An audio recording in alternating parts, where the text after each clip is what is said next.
വചനം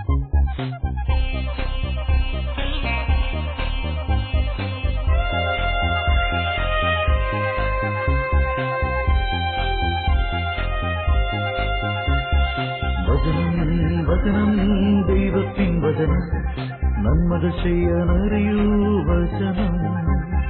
വചനമറിഞ്ഞാൽ ആത്മാവുണരും തൃപ്തി. വചനം വചനം ദൈവത്തിൻ വചനം. വചനം വചനം ദൈവത്തിൻ വചനം.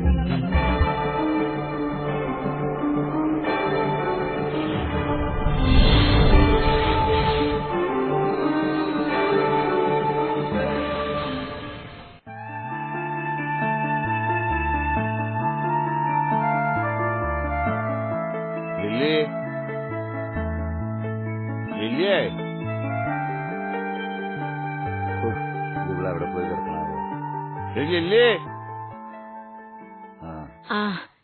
ചേട്ടൻ വിളിച്ചായിരുന്നോ? ഞാൻ പോയിട്ട് വരാം.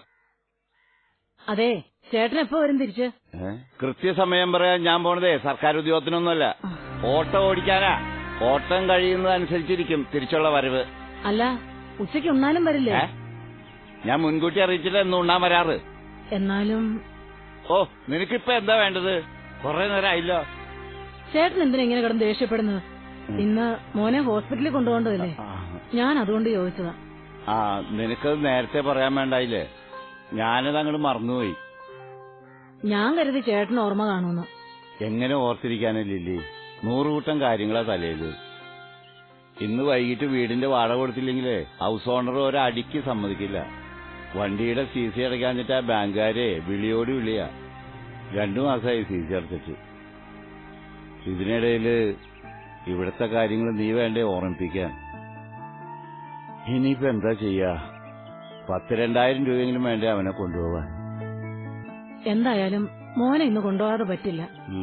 ഇന്നലെ രാത്രി അവന് നല്ല ശ്വാസമുട്ടുണ്ടായിരുന്നു. വെളുക്കാറായപ്പോഴാ ഒന്ന് കിടന്നുറങ്ങിയത്. തന്നെയല്ല, ഒരു തവണ പോലും ചികിത്സ മുടക്കരുതെന്നല്ലേ ഡോക്ടർ പറഞ്ഞിരിക്കുന്നത്. എനിക്കറിയാൻ ലില്ലി, പക്ഷെ ഈ കുറച്ചു നേരം കൊണ്ട് ഇത്രയും കാശിന് ഞാൻ എവിടെ പോകാനാ? കടം വാങ്ങാൻ ഇനി ഒരാളും ബാക്കിയില്ല. ഞാനും നോക്കട്ടെ. അങ്ങനെയാണെങ്കിൽ ഉച്ച കഴിഞ്ഞ് ഞങ്ങളെ യാത്രയായി നിൽക്കട്ടെ. വൈകിട്ട് ഡോക്ടർ വരുമ്പോ പോയി കാണാലോ. എങ്കിൽ നീ യാത്രയായി മോനെയും കൂട്ടി ആശുപത്രിയിലേക്ക് വെക്കോ. ഞാൻ ഉച്ച കഴിഞ്ഞ് കാശായിട്ട് വരാം. ഞാൻ പോയിട്ട് വരാം.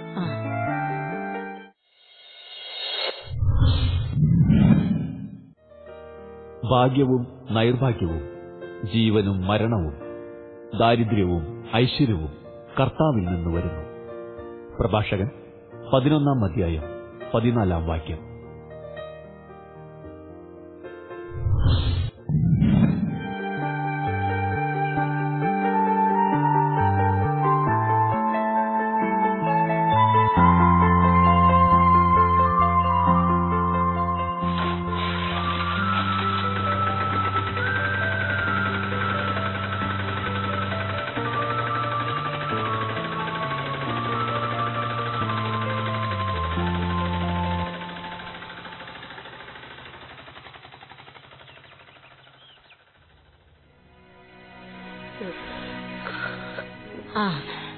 മോൻ എണീറ്റോ?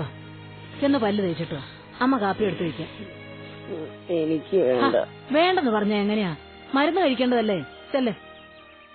എങ്കിൽ കുറച്ച് കഴിയട്ടമ്മേ. അപ്പച്ചൻ എന്തിയേ? അപ്പച്ചൻ ഓട്ടം പോയിരിക്കല്ലേ. അപ്പച്ചൻ പോയോ? അപ്പൊ ഇന്ന് ആശുപത്രി പോകുന്നില്ലേ? പിന്നെ പോകാതെ? പോയാലല്ലേ മോന്റെ അസുഖം മാറത്തുള്ളൂ. നമ്മൾ ആശുപത്രിയിൽ എത്തുമ്പോഴേക്കും അപ്പച്ചൻ അങ്ങ് എത്തിക്കോളൂ. അപ്പൊ സ്കൂളിൽ ലീവ് ലെറ്റർ കൊടുക്കാനോ? അത് നമ്മൾ ആശുപത്രിയിൽ പോകുന്ന വഴി സ്കൂളിൽ കയറി വിവരം പറഞ്ഞിട്ട് പോവാം. പോരെ? പിന്നെ ഇന്നലെ ഞാൻ ഒട്ടും ഉറങ്ങിയിട്ടില്ലമ്മേ. വല്ലാത്ത ശ്വാസമുട്ടലായിരുന്നു. അമ്മയ്ക്കറിയാം മോനെ. ഇന്ന് ഡോക്ടറെ കണ്ട് മരുന്ന് വാങ്ങിക്കുമ്പോ എല്ലാം മാറിക്കോളൂ. എത്ര നാളായമേ ഞാൻ മരുന്ന് കഴിക്കാൻ തുടങ്ങിയിട്ട്, എന്നിട്ട് ഇതുവരെ എന്റെ അസുഖം മാറിയിട്ടില്ലല്ലോ. അതൊക്കെ മാറിക്കോളും മോനെ. മോൻ അതൊന്നും ഓർത്ത് വിഷമിക്കണ്ട. അമ്മയല്ലേ പറയുന്നത്. സ്കൂളിലെ കൂട്ടുകാരൊക്കെ ഇപ്പോഴെന്നെ കളിയാക്കുക. അവരൊക്കെ ഇന്റർവെല്ലിന്റെ ഗ്രൗണ്ടിൽ കളിക്കാൻ പോകും. ഞാൻ മാത്രം ഒറ്റയ്ക്കിരിക്കും. അവരുടെ കൂടെ കളിക്കാൻ ചെല്ലാത്ത കാരണം അവരെപ്പോഴും എന്നെ കളിയാക്കും. അവരുടെ കൂടെ വെയിലും പൊടിയും ഒക്കെ കൊണ്ട് പറമ്പിൽ കളിച്ചു നടന്ന മോന്റെ അസുഖം കൂടില്ലേ? അതുകൊണ്ടാ അമ്മ കളിക്കാനൊന്നും പോകണ്ടെന്ന് പറഞ്ഞത്. എനിക്കറിയാമേ, സാരമില്ല, മരുന്ന് കഴിക്കുമ്പോ എന്റെ അസുഖം മാറുമല്ലോ. എന്നിട്ട് വേണം എനിക്ക് അവരോട് പോയി കളിക്കാൻ. ആ, മോൻ ചെന്ന് പല്ല് തേച്ചിട്ട് വാ. അപ്പോഴേക്കും അമ്മ കുളിക്കാൻ വെള്ളം ചൂടാക്കാം. കുളിച്ചിട്ട് നമുക്ക് കാപ്പിയും കുടിച്ച് മരുന്ന് കഴിക്കാം. പോരെ? വാ, എഴുന്നേക്ക്. ആ, ചെല്ലു.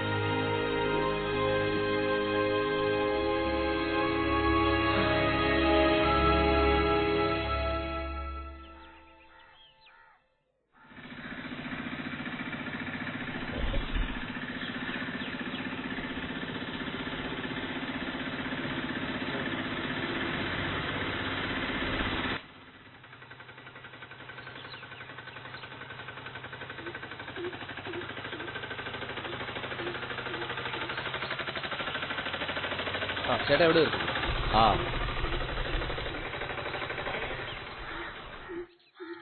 എത്ര ചേട്ടാ? 100. എന്ത്? എത്ര? 100. എന്റെ ചേട്ടാ, കോടതിയിൽ അവിടെ നിന്ന് ഇവിടം വരാൻ 100 രൂപയോ? എന്തായിട്ടാണ് ഈ പറയണത്? ആ, അതത്രയൊക്കെ ആവും. അല്ല, ചേട്ടനിത് വണ്ടി കയറിയപ്പോ പറഞ്ഞില്ലല്ലോ. നിങ്ങൾ കേറിയപ്പോ ചോദിച്ചില്ല. അതെ, ഈ കുണ്ടും കുഴിയും നിറഞ്ഞ റോട്ടിക്കടെ ഓടണമെങ്കിലേ 100 അല്ല 200 മേടിച്ചാലും മതിയാവില്ല. നിങ്ങൾ വിളക്കിലെടുക്കാതെ കാശെടുക്കും. എന്റെ ചേട്ടാ, ഇത് 100 രൂപയ്ക്കുള്ള ഓട്ടോ ഒന്നുമില്ല, 50 രൂപയ്ക്കുള്ള ഓട്ടേ ഉള്ളൂ. കൂടിപ്പോയ 60 രൂപ. അതിനിങ്ങനെ 100 രൂപയൊക്കെ ചോദിച്ചു കഴിഞ്ഞാ അപ്പൊ പിന്നെ 60 രൂപയ്ക്ക് ഓട്ടോറിക്ഷ കയറിയാൽ മതിയായിരുന്നില്ല. എന്തിനാ ഇതിൽ തന്നെ കയറിയത്? അല്ല, അതിന് ഞങ്ങൾ അറിഞ്ഞില്ലല്ലോ ചേട്ടൻ ഈ മാതിരി കഴുത്തിറങ്ങുന്ന പാർട്ടിയാണെന്ന്. സൂക്ഷിച്ച് സംസാരിക്കണം. ഓ പിന്നെ ഓട്ടം വന്നിട്ട് പിന്നെ കാശ് ചോദിക്കുമ്പോ ഒരുമാതിരി വർത്താനം പറയണം. എന്റെ ചേട്ടാ, ഞങ്ങളൊരു വർത്താനം പറയാനുമില്ല. 60 രൂപ ഞാൻ അങ്ങോട്ട് തരും. അത് തന്നെ ഇപ്പൊ 10 രൂപ കൂടുതലാ. ചേട്ടൻ ഇതുകൊണ്ട് മക്കളെ, ഈ സാധനം ഞാൻ ഉരുട്ടാൻ തുടങ്ങിയിട്ട് 10-20 കൊല്ലായി. നിന്നെ പോലുള്ളവന്മാരെ ഞാൻ ഒരുപാട് കണ്ടിട്ടുണ്ട്.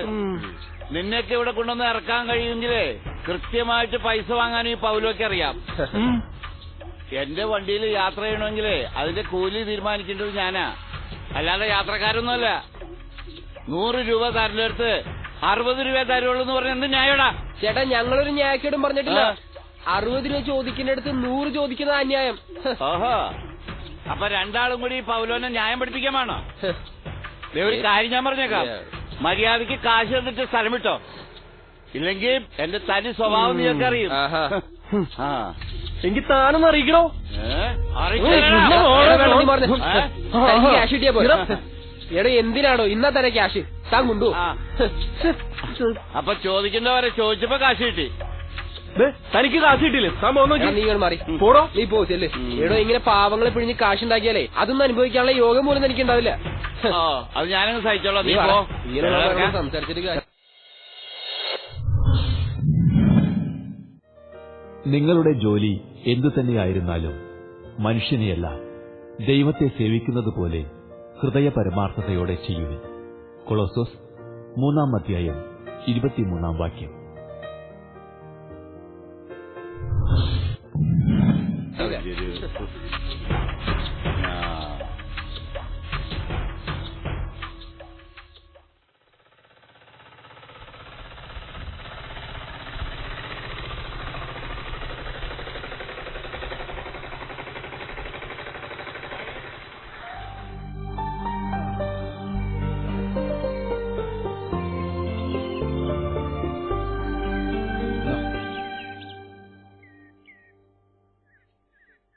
ഇത് 30 രൂപയോ? 20 രൂപയുടെ താ. 50 രൂപ ഇവിടം വരെ. 50 രൂപയോ? ഞാൻ 30 രൂപയ്ക്ക് മിക്കപ്പോഴും വരുന്നാണല്ലോ മോനെ. 30 രൂപയ്ക്ക് നിങ്ങൾ പലപ്പോഴും വന്നിട്ടുണ്ടാവും. പക്ഷെ ഈ വണ്ടി വരണമെങ്കിൽ 50 രൂപ തരണം. അതെന്താ മോനെ, ഈ വണ്ടിക്ക് എന്തെങ്കിലും പ്രത്യേകത ഉണ്ടോ?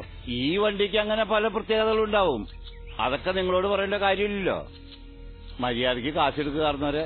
അങ്ങനെ നിങ്ങൾ ചോദിക്കുന്ന പണം യാത്രക്കാർ തരണമെങ്കിൽ അതിന്റെ കാരണം അറിയാനുള്ള അവകാശം ഞങ്ങൾക്കില്ലേ? ബസ് സ്റ്റാൻഡിൽ നിന്ന് ഇവിടം വരെ സാധാരണ 30 രൂപയാ ഈ ഓട്ടോ സ്റ്റാൻഡിലെ എല്ലാവരും എന്റെ നിന്ന് മേടിക്കാറ്. എന്നാ ഇത് ഈ സ്റ്റാൻഡിലെ ഓട്ടോ അല്ല. അതെന്തായാലും ഇത് ഓട്ടോ തന്നെയല്ലേ മോനെ? കഴിഞ്ഞ തവണ ഞാനിവിടെ വന്നു പോയതിനു ശേഷം ഓട്ടോ നിരക്ക് ഒട്ട് കൂടിയിട്ടുമില്ല. പിന്നെ എന്തിന്റെ അടിസ്ഥാനത്തിലാ ഞാൻ നിങ്ങൾക്ക് 20 രൂപ കൂടുതൽ തരേണ്ടത്? അതെ, ഇത് വേറെ സ്ഥലത്തുനിന്ന് ബസ് സ്റ്റാൻഡിലേക്ക് ഓട്ടം വന്ന വണ്ടിയാ. എന്നിട്ട് അവിടുന്ന് വേറെ ഓട്ടം പിടിച്ചുന്നേ ഇവിടുത്തെ ഓട്ടോക്കാരറിഞ്ഞാലേ എനിക്ക് ഭയങ്കര പ്രശ്ന. അപ്പൊ റിസ്ക് എടുക്കുമ്പോ കാശും കൂടും.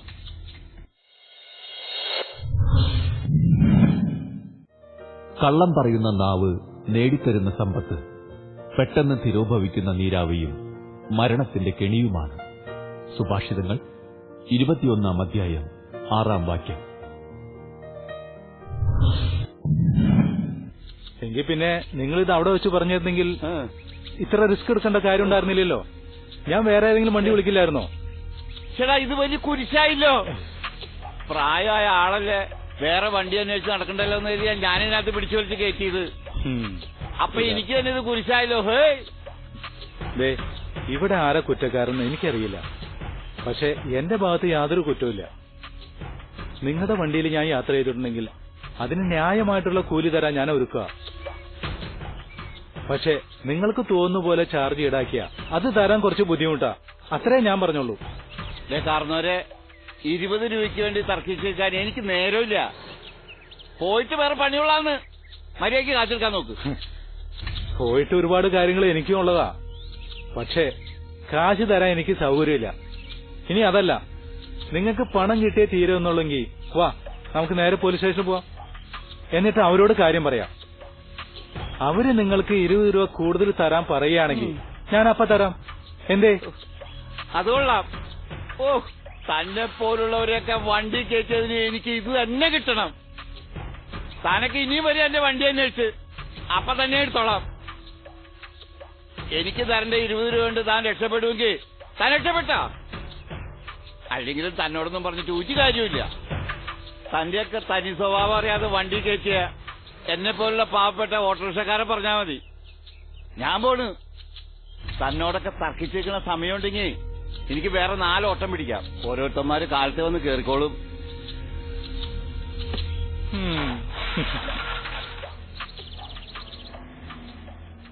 മക്കളെ, എന്താ ചേച്ചി? അത് പിന്നെ ഞാനെന്റെ മോനെ കൊണ്ട് ആശുപത്രിയിലേക്ക് പോകുന്ന വഴിയാ. ഞങ്ങൾ ചെല്ലുമ്പോഴേക്കും ചേട്ടൻ ആശുപത്രിയിലേക്ക് വരാമെന്ന് പറഞ്ഞിട്ടുണ്ടേ. പക്ഷേ ചേട്ടനെ വിളിക്കാൻ എന്റെ കൈ ഫോണില്ല. നിങ്ങളുടെ ആരുടെയും കൈ ഫോണുണ്ടെങ്കിൽ അതിനെന്താ ചേച്ചി?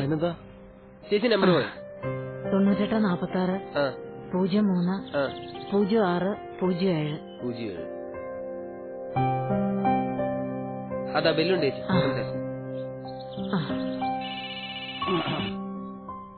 ഹലോ, ആരാ? ചേട്ടാ ഞാനാ. നീ ഇതിപ്പോ ആയിരുന്ന വിളിക്കണേ? ഞാൻ മോനെ കൊണ്ട് പോരുന്ന വഴിയാ. ഇപ്പൊ ബസ് സ്റ്റോപ്പിലെത്തി. ചേട്ടൻ ഇവിടെ എവിടെയെങ്കിലും ഉണ്ടെങ്കിൽ ഒരുമിച്ച് ആശുപത്രിയിലോട്ട് പോകാന്ന് കരുതിയാ. ഞാനിപ്പോ പോന്നോളൂ. നീ ആശുപത്രിയിലേക്ക് നോക്കാം, ഞാൻ വന്നേക്കാം. ചേട്ടൻ വൈകുവോ? ഞാൻ വന്നോളാന്ന് പറഞ്ഞില്ലേ. പിന്നെ ചേട്ടാ പണം? പണം ഉണ്ടാക്കാൻ തന്നെ ഞാൻ ഈ കിടന്ന് പാടുപെടണേ. നീ ഇതിപ്പോ ആരുടെ ഫോണിന്നാ വിളിക്കണേ? അത് പിന്നെ വഴി വെച്ച് 2 ചെറുപ്പക്കാര് പിള്ളേരെ കണ്ടു. ചേട്ടനെ വിളിക്കാൻ വേണ്ടി അവരുടെ കയ്യിൽ നിന്ന് ഞാൻ ഫോൺ വാങ്ങിയതാ. കണ്ണി കണ്ട ആളുകളുടെ ഫോൺ മേടിച്ച് വിളിക്കാൻ നിൽക്കണ എന്തിനാ? ഞാനങ്ങോട്ട് വരില്ലേ? അത് പിന്നെ ശരി വെച്ചോ, ഞാൻ വന്നേക്കാം. വളരെ ഉപകാരം മക്കളെ. അതിനെന്താ ചേച്ചി? അല്ല, എന്തു പറ്റി മോന്? ഇവന് കുഞ്ഞിലെ തൊട്ടേ ശ്വാസകോശത്തിൽ ചെറിയ അസുഖമുള്ളതാ. ഇടയ്ക്ക് ശക്തിയായിട്ട് ശ്വാസം മുട്ടൽ വരും. നമ്മുടെ ജോസഫ് ഡോക്ടറെ കാണിക്കുന്നു. എങ്കിൽ ശരി, ഞങ്ങൾ ചെല്ലട്ടെ. അല്ല, നിങ്ങളെങ്ങനെ അങ്ങോട്ട് പോകുന്നേ? ഇനിയിപ്പോ ബസ് ഉടനെ ഉണ്ടാവും തോന്നുന്നില്ല. നടന്നു പോവാ. ഈ വയ്യാത്ത മോനെ കൊണ്ട് ഇനി അവിടം വരെ നടക്കല്ലേ? അത് വേണ്ട, ചേച്ചി ഒരു ഓട്ടോ വിളിച്ചു. അയ്യോ, അത് സാരമില്ല. അത് കുഴപ്പമില്ല, ഞങ്ങൾ സ്റ്റാൻഡ് ചെയ്തൊരു ഓട്ടോ വിളിച്ചു തരാം. വാ, വാടാ.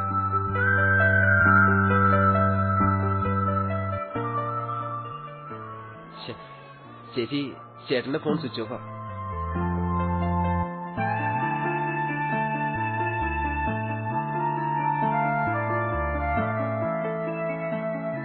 മോനെ, ഈ ബൂത്തിൽ ആരുമില്ലേ?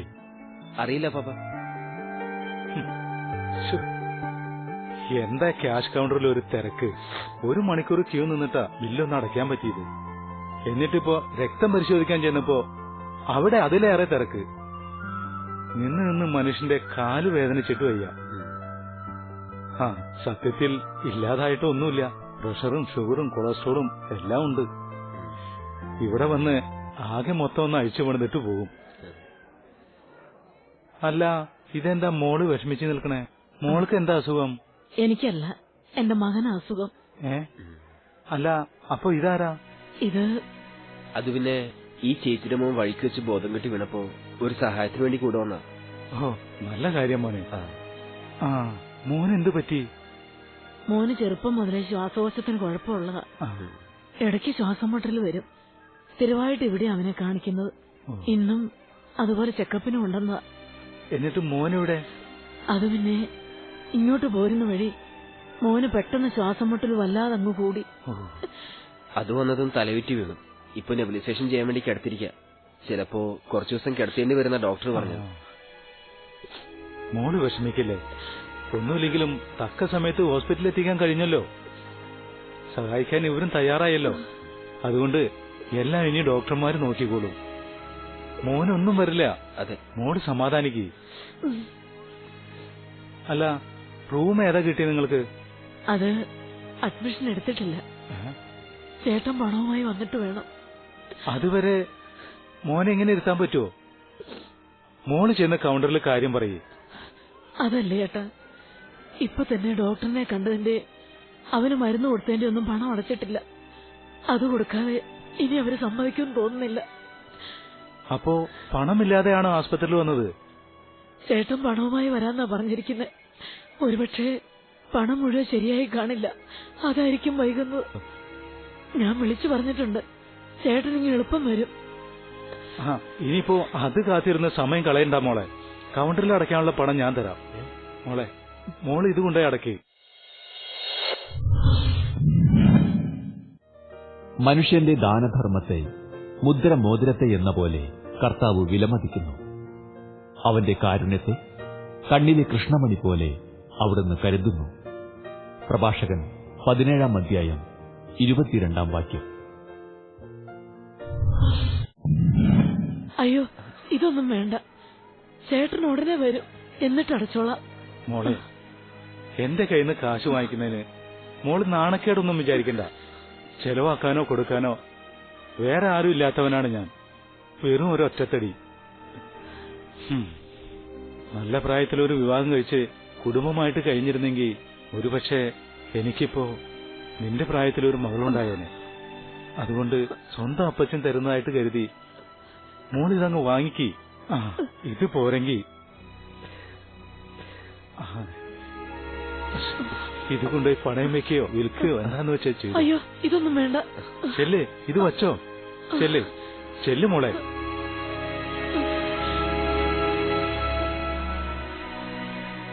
ചേട്ടൻ വന്ന ഉടനെ ഞാനിത് തിരിച്ചു തരാം. അതൊക്കെ പിന്നീട് ആലോചിക്കാം മോളെ. സ്വന്തം മകൾക്ക് കൊടുക്കുന്ന പണം ആരെങ്കിലും തിരികെ വാങ്ങിക്കുവോ? മോളത് കൊണ്ടുപോയി അടക്കി.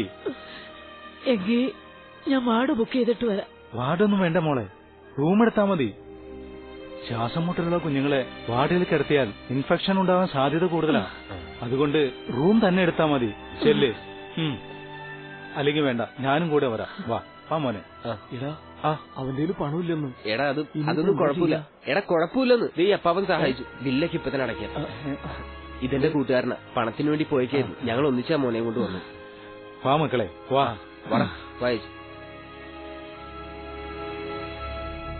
ലില്ലി എങ്ങനെയുണ്ട് മോന്? കുറവുണ്ട്. അതെ ചേട്ടാ, ഞാൻ പറഞ്ഞില്ലേ ചേട്ടനെ ഫോൺ ചെയ്യാൻ മൊബൈൽ ഫോൺ തന്ന ചെറുപ്പക്കാര് അവരുണ്ടായിരുന്നു കൂടെ. അതുകൊണ്ട് പെട്ടെന്ന് ഇവിടെ എത്തിക്കാൻ കഴിഞ്ഞു. പിന്നെ പണം കുറച്ചേ റെഡിയാവുള്ളില്ലേ? എത്ര വേണമെന്നാ അവര് പറയണത്? ഇപ്പൊ ഇവിടെ 12,000 രൂപയായി. 12,000? എന്താ നീ പറയണേ? 12,000 പോയിട്ട് 2,000 പോലും എന്റെ കയ്യിൽ തരത്തില്ല.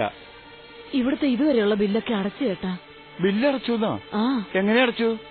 നീ ഇത് എവിടുന്ന് ഒപ്പിച്ചേ? അത് ഇവിടെ വെച്ചൊരു ചേട്ടനെ പരിചയപ്പെട്ടു. ഞാൻ ചേട്ടനെയും കാത്ത് വിഷമിച്ച് നിൽക്കുന്ന കണ്ടപ്പോ പുള്ളിയാ ബില്ലടയ്ക്കാനുള്ള പണം തന്ന് സഹായിച്ചത്. അവരവിടെ നിൽക്കുക. ഞാൻ ചേട്ടനെ നോക്കാൻ വേണ്ടി ഇങ്ങോട്ട് വന്നതാ. ചേട്ടന്റെ ഫോൺ എന്തേ? അയ്യോ, അത് ഓഫായി പോയില്ല. എനിക്കൊന്നും മനസ്സിലാവണില്ലേ.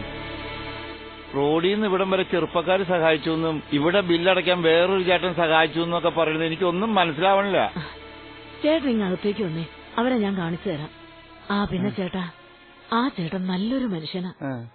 നമ്മളെ സഹായിച്ച പണം തിരികെ വേണ്ടെന്ന് പാവം അങ്ങേര് കല്യാണം പോലും കഴിച്ചിട്ടില്ല. ആരും ഇല്ലാത്തൊരു മനുഷ്യനാ.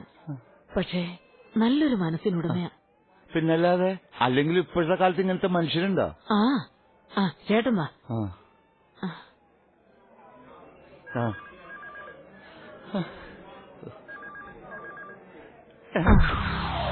അതെ ചേച്ചി.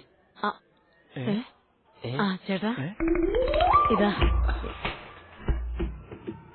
ചേട്ടാ, ഇതാണ് ഞാൻ പറഞ്ഞ പിള്ളേര്. ഇവരാ എന്നെ മോനെ സഹായിച്ചത്. അല്ല ഈ ചേട്ടൻ? ഇതാ എന്റെ ചേട്ടൻ. ഈ ചേട്ടൻ? എടാ നിനക്ക് മനസ്സിലായില്ലേ? എന്താ ചേട്ടനെ നിങ്ങൾ അറിയുവോ? അറിയോന്നോ? ഞങ്ങൾക്ക് ചേട്ടനെയും ചേട്ടന് ഞങ്ങളെയും നന്നായിട്ട് അറിയാം അല്ലേ ചേട്ടാ? അപ്പാപ്പന് ഈ ചേട്ടനെ ശരിക്കൊന്ന് പരിചയപ്പെടേണ്ടതാ. ഓഹോ, അപ്പോ നിങ്ങളും ഇയാളുടെ ഓട്ടോയിൽ യാത്ര ചെയ്തിട്ടുണ്ടല്ലേ?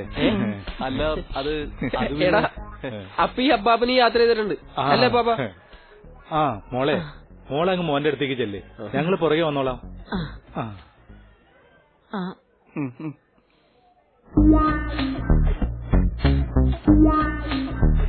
അതെ, ഒന്നും പറയരുത്, എന്നോട് ക്ഷമിക്കണം. എന്റെ കഷ്ടപ്പാടും ദുരിതങ്ങളുമാ നിങ്ങളോട് അപമര്യാദയായിട്ട് പെരുമാറാൻ എന്നെ പ്രേരിപ്പിച്ചത്. കഷ്ടപ്പാടും ദുരിതവും വരുന്ന എല്ലാവരും ഇങ്ങനെ പെരുമാറാൻ തുടങ്ങിയ എങ്ങനെ മോനെ ശരിയാവുക?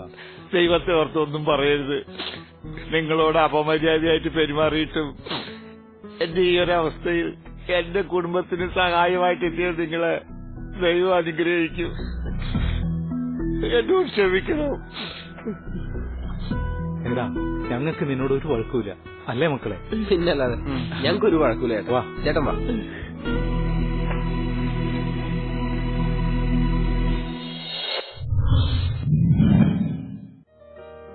മനുഷ്യന്റെ കാൽവയ്പുകൾ കർത്താവാണ് നിയന്ത്രിക്കുന്നത്.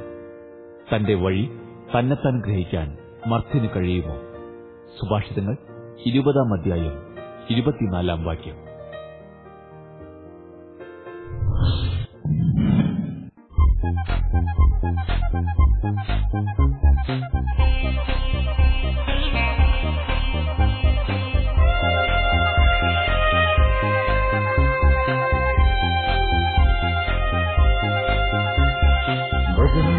വചനം ദൈവത്തിൻ വചനം, നന്മകൾ ചെയ്യാനറിയൂ വചനം.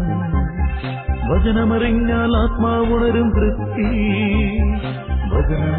വചനം ദൈവത്തിൻ വചനം, വചനം ദൈവത്തിൻ വചനം.